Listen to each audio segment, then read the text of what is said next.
Number 15. Morning broadcast, unidentified flying object. A morning broadcast in Newcastle appeared to capture an unidentified flying object whizzing through the background. As reporter Colin Briggs went through the morning's news, the live on-air footage captured some unidentifiable flying object speeding from the lower left corner of the screen and beneath the Millennium Bridge's arc as a webcam filmed the River Tyne. The news reporter later capitalized on the bizarre footage, calling on viewers to guess at what the unidentified flying object could possibly be. Needless to say, the video was uploaded to YouTube and watched thousands of times, with many viewers offering up their own theories. In the end, most seem to agree that the image was, quite frankly, an unexplained enigma. One of those people is former Ministry of Defense unidentified flying object investigator Nick Pope, who spoke on the matter. At first, I thought it was a bird, but the slowed down footage seems to rule this out. It's an intriguing film and a genuine mystery. Number 14. Poker Tournament Heist.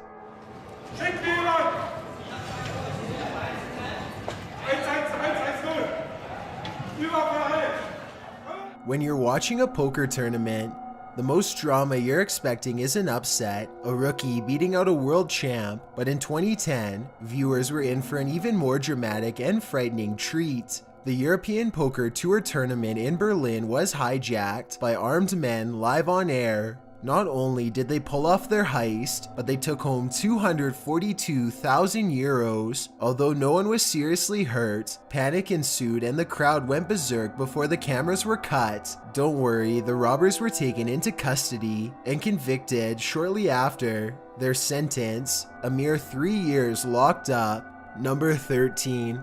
The Sunderland Ghost.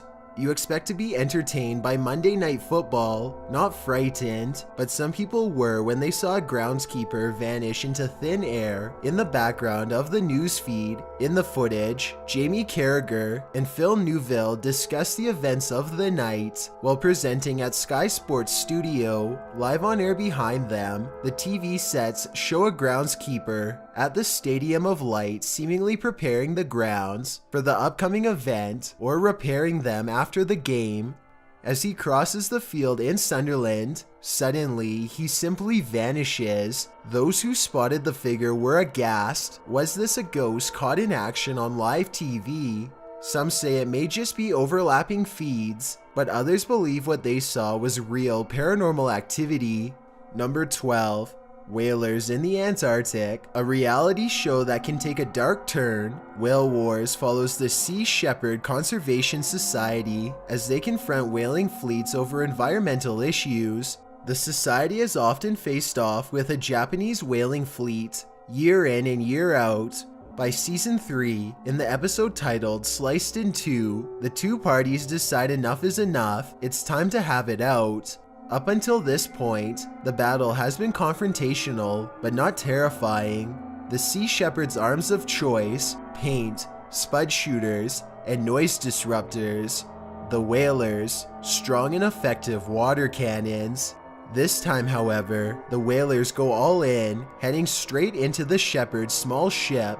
The Addie Gill is then, as the episode is so aptly titled, sliced in two. The ship lies and shatters on the open sea. The crew can't contact anyone via radio. It's one of the scariest moments in reality TV history. Even worse, the whalers start to lower an inflatable boat into the sea, likely to capture the crew and take them on board. The open sea is scary enough. Imagine being surrounded out there on the waters by your worst enemy. Luckily, the Shepherds are able to save their crew in time. Everyone survives, and no one is captured. A happy ending to another scary event caught live. Number 11. Dramatic rooftop capture.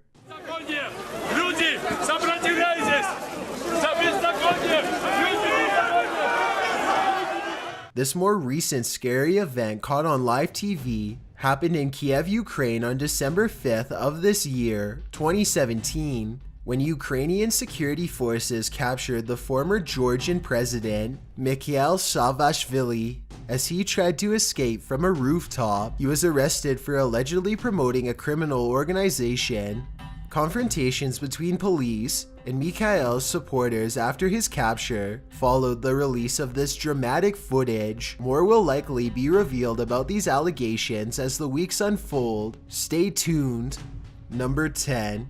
Emergency landing. What happens when a flight goes haywire mid-air? Passengers of JetBlue Flight 292 found out firsthand on their flights from California to New York, a flight that ended in flames, smoke, and sparks. After the flight took off from Burbank's Bob Hope Airport, an indicator light came on noting that there was an issue with the landing gear. The front tires of the airplane had swiveled sideways and were frozen there, as the retraction gear hadn't fully retracted. With 146 passengers on board, the airliner swung laps in the California sky for 3 hours to burn off fuel, so that their emergency landing wouldn't be so fiery. They were told to land at LAX, as it was supplied with more emergency equipment and a longer runway on which to land.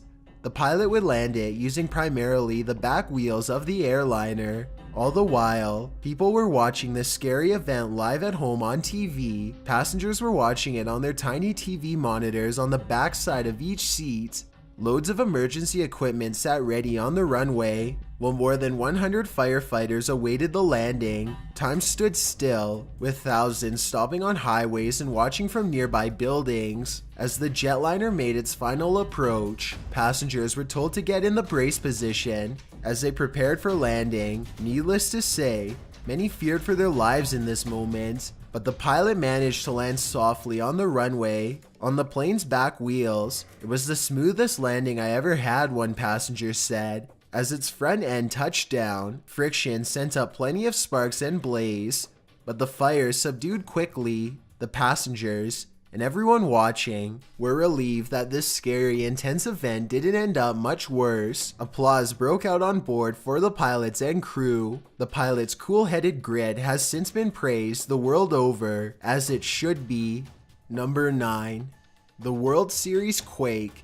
On October 17, 1989, nature struck its fear into the lives of loads of baseball fans. Game 3 was to start at 5:35 at the Candlestick Park Stadium in San Francisco. The stadium was filled with thousands of baseball fans, but before they could sing "Take Me Out to the Ball Game," at 5:04, the quake started to shake the earth, the first ever to be broadcast on live TV. At second base, so the Oakland A's take. I'll tell you what, we're having an earth. According to Wikipedia, experts credit the timing of the series as a lucky break that prevented mass loss of life in the region. Key in reducing the loss of life was the fact that many people on both sides of the bay had left work early or were staying late to participate in after-work group viewings and parties, reducing the traffic that would otherwise have been on the collapsed freeways at 5:04 on a Tuesday. The ABC News crew was live on air at the event, and their feed was temporarily knocked out when the quake struck. The audio was restored before the video, and one of the anchors is heard saying the quake was the greatest opening in the history of television, bar none. The Goodyear blimp actually helped coordinate emergency assistance, and of course, Game 3 was postponed. The delay is the longest in the history of the World Series. When the game actually played out 10 days later, emergency responders were honored with throwing out the ceremonial first pitch. Pretty terrifying to watch. Lives were lost, but heroes came out of the woodwork, and that's a beautiful thing. Number 8. The Captive. These situations usually end badly. This one, although extremely frightening, ended as well as it could have. It was February 8, 1977. Tony Kiritsis, a 44-year-old man from Indianapolis, was set to meet about his mortgage with Richard O. Hall, a mortgage broker. Kiritsis wasn't making his payments, and a request for an extension was denied. Kiritsis was afraid that Hall would sell his property for the equity. After they'd gone in for the meeting as normal, Kiritsis led Hall out of his office with a barrel held to the base of Hall's neck. This wasn't a spur-of-the-moment plan in action. Kiritsis had thought this through. The barrel was wired to Hall's neck, while the trigger was wired to a ring he wore on his index finger. This meant that Hall would perish if he tried to run away, and he would perish as well if someone tried to retrieve the gun from Kiritsis. Before leaving the office, Kiritsis also phoned the cops to tell them that if they attempted to intervene, Hall's life would end. He then led Hall through the streets of Indianapolis to Kiritsis' apartment, where he held Hall captive for 3 days. Kiritsis' demands that his debt be eliminated, that he wouldn't be prosecuted for his actions, and that the mortgage company admit fault. This is the scary part that was caught on camera. Kiritsis alerted the news media that Richard Hall would be reading a statement that he, Kiritsis, had written. Hall could barely speak due to the strain from the wire against his neck, so Kiritsis ended up reading the piece himself live on air. His delivery lasted for 23 minutes. When Kiritsis got what he wanted, Hall was released unharmed. Police, of course, prosecuted Kiritsis despite promising otherwise, and he was found not guilty by reason of insanity. He was thrown in a mental institution for 11 years. Later, he apologized for what he had done and said that he never wanted to hurt anyone. Thankfully, he didn't. Number 7. Most Haunted Ghost. Watch any episode of the reality TV series Most Haunted, and you're likely to see some paranormal events occur. After all, haunting is in the title, but one episode in particular seems to show the first ghost caught on camera in the 15-year history of the show, in which paranormal investigators pick over haunted sites. The episode in question was filmed at South Yorkshire's Wentworth Wood House. Built in 1725, the private country house was forgotten in the 20th century and is often called the greatest historic house that nobody has ever heard of. The ghost appears in the form of a man strolling through a dark corridor. Come on, if you hit one. What's that? What's that? There. Carl, I can see it now. Go for it. I'm not behind you. Get your torch. The show's host, Yvette Fielding, called it the most groundbreaking footage we have ever recorded. But rather than giving us the answer we were looking for, it just gave us more questions. Many claimed the footage was faked, while others said it supported the hypothesis that ghosts walk among us. But the cameraman, Carl Beatty, reaffirms that this was, in fact, real. We have never seen anything like this before. We really don't have an explanation for what we saw, he said, but the replay of the filming clearly shows the vision in detail. Spooky stuff caught on live TV. Number 6. Japanese tsunami. Live TV caught the earth-trembling tsunami that smashed into Japan after a magnitude 9 quake on March 11, 2011. The images that followed are pretty terrifying. The earthquake was so powerful that it was felt everywhere, from the fjords in Norway to the ice sheet of Antarctica. It was so powerful that it redistributed the Earth's mass and shifted it on its axis. Our day's length has been cut short by a microsecond. It was so powerful that Honshu, Japan's main island, was moved about 8 feet east, and as the tsunami traversed the Pacific, 110,000 nesting seabirds were taken out by the 5-foot wave. It was so powerful that aftershocks continued to hit Japan during the year that followed, 5,000 to be exact.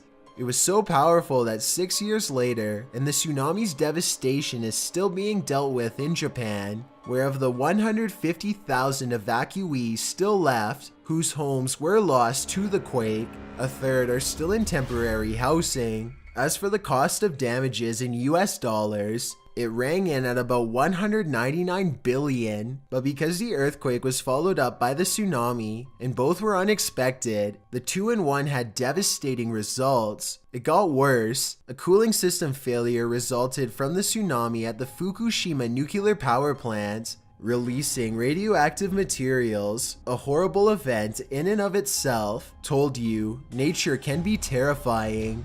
Number 5. A barren alligator river. No, this is not about a grizzly bear wading into a river. This is about a human named Bear taking his show Man vs. Wild to the extreme and venturing out into Alligator River, which is full of, you guessed it, alligators. If you're familiar with Man vs. Wild, you know that Bear Grylls' thing is to take a dive into situations where he might not come out alive on the other side. Instead of cracking under pressure, he uses his survival experience and his sense of humor to walk viewers through the experience with him, often with some educational bits thrown in here and there. Although the show's premise is founded on situations like this scary moment when Bear enters an alligator-ridden river is probably one of the most grating and fearsome ever on television. As Bear wades in, he nonchalantly tells viewers that alligators likely see humans as turtles or other prey, and they'll take you down like it's nothing. He would be a snapped twig if the huge reptile was to get him, which it could at any moment. Bear looks frightened as he dives in, knife in hand. Viewers watch, holding their breath, as Bear crosses the murky waters, but thankfully he makes it across without incident. Breathe freely. Sometimes fear is all in the build-up. Number 4. The Shadow. If you wander with ghost hunters, you're gonna get scared. That's what happened on The Past Hunters, a show in which ghost hunters investigate spooky haunted grounds and delve into the past. They also try to determine whether or not a location is really haunted. In the episode in question, they believe they've caught the infamous ghost of Staffordshire's Tutbury Castle, known as the Keeper, on camera for the first time. Tutbury Castle holds a number of ghosts, including Mary Queen of Scots, who was held in the castle a number of times by Queen Elizabeth I, but the Keeper seems to be the angriest, as he screams at guests from his suit of armor. The castle staff acknowledged to the co-director of The Past Hunters, Bex Palmer, that the shadow ghost was often spotted in the castle. Watching the footage, you'll see him creep into view, stand still for nearly 20 seconds, and then head through the room and disappear. Palmer spots the ghostly figure before grabbing onto Derek, the show's psychic medium, as he was determining the castle's energy levels. According to the show's hosts, the crew had paused filming just moments before they captured this footage. As bangs, footsteps, and taps were sounding throughout the home, this shouldn't have come as a surprise, as Derek felt a spirit following the crew around the venue during their first walkthrough. Palmer said that though she's pretty stoic during investigations, this one terrified her because the shadow seemed to be approaching them. The curator, Leslie Smith, mentioned a shadowy figure later on, and when we told her what we'd seen, it completely matched up. Palmer said she was just as excited as us that we captured it on camera. We couldn't stop talking about it for weeks afterwards. I don't know if I'd go with the word excited. After watching that footage, I'm feeling rather terrified myself. Number 3. The Toppled Statue. Another momentous visual history caught on live TV. The powerful image of the toppling of the Saddam statue in Firdos Square was broadcast all over the world, signaling what the Bush administration hoped would appear to be the end of what he started. Mission accomplished. Only their involvement went on until December 18th, 2011, so not quite accomplished at that point. The moment was one of the scariest and most powerful caught on live TV. Iraqi civilians, some of whom theorists believe were paid, and US troops came together to tackle the imperialistic statue, marking what was supposed to be a symbolic moment in the lives of many Iraqi citizens. On international TV, it looked to be a moment of spontaneity. As it turns out, it wasn't as it seemed. According to investigations on the matter, tight focus shots used by the media suggested that the square was packed, when it wasn't. Most in the crowd were also not Iraqi, but rather Marines and journalists. Moreover, the flag and sledgehammer were supplied by the US. The act was not as spontaneous as it was reported. The footage suggested that all of Baghdad was enthusiastic of the toppling of Saddam, but this suggestion was inaccurate. According to Peter Mass, a journalist who was at Firdos Square on the day, They were ready to latch onto a symbol of what they believed would be a joyous finale. It was an unfortunate fusion, a preconception of what would happen, of what victory would look like, connected at Fjordo Square with an aesthetically perfect representation of that preconception. Despite the illusionary nature of this event, this scary and iconoclastic visual is one of the most impactful caught on live TV. Number 2. The Fall of the Wall. In 1945, the territories in Germany were divided into 4 Allied occupation zones. As decided by the leaders of the Allied powers, the Soviet Union took the eastern half of Germany, while Great Britain, the US, and France took the western half. Berlin was about 100 miles from the western border, smack dab in the eastern or Soviet side of the country. Despite this, the city was also divided into sectors in June 1945, with the Allies again taking the western half of the city itself and the Soviets taking the eastern half. The Soviets did not like the capitalist city of West Berlin, located in eastern Germany, so they started taking steps to drive out West Berlin and its capitalist agenda from the region. First, they tried to starve them out of the city by setting up a blockade of West Berlin. However, the Allies airdropped in supplies to the residents, over 2.3 million tons of food and other supplies to be exact, delivered for over a year during Operation Berlin Airlift. In 1949, the Soviet blockade was finally stopped. The waters were calm again until 1958. Over the previous decade, around 3 million refugees and defectors, including skilled workers such as engineers, teachers, and doctors, crossed over to West Berlin from the east. This humiliated the Soviets.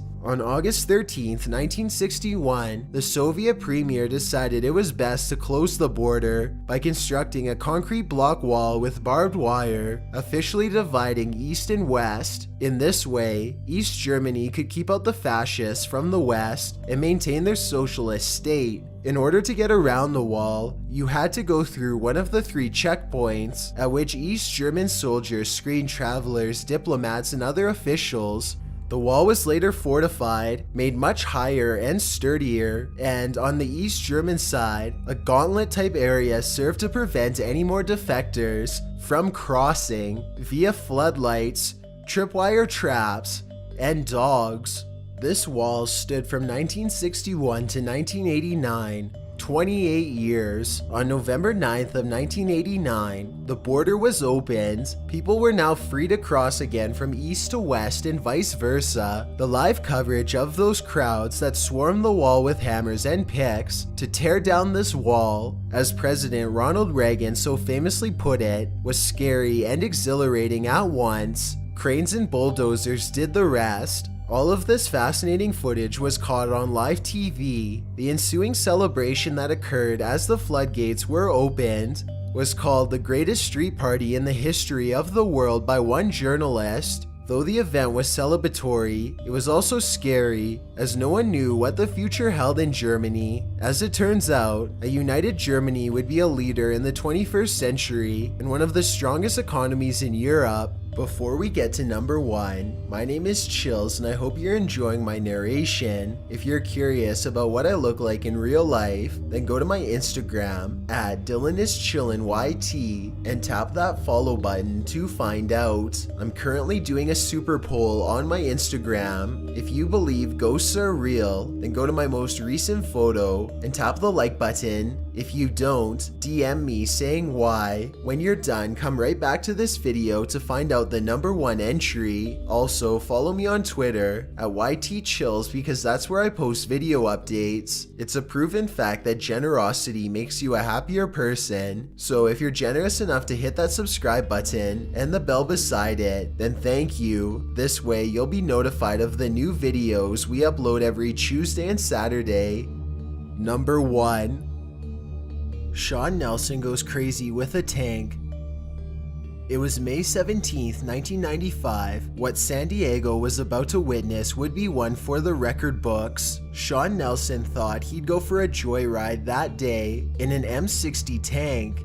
he broke into the National Guard Armory, rambled behind the wheel, and headed down Mesa College Drive into neighborhoods, crushing cars, busting open fire hydrants, and eventually leading police cruisers on a low-speed chase down Route 163. The crazy rampage lasted 23 minutes, all caught by TV news crews and police helicopters. The episode lasted until police subdued Nelson and he was lifted out of the tank. Although there are many questions to be asked about this event, the big question is why? Why did he do it? Nelson had enlisted in the army after high school and served in West Germany in a tank battalion. His service record includes disciplinary problems and led to his honorable discharge in 1980.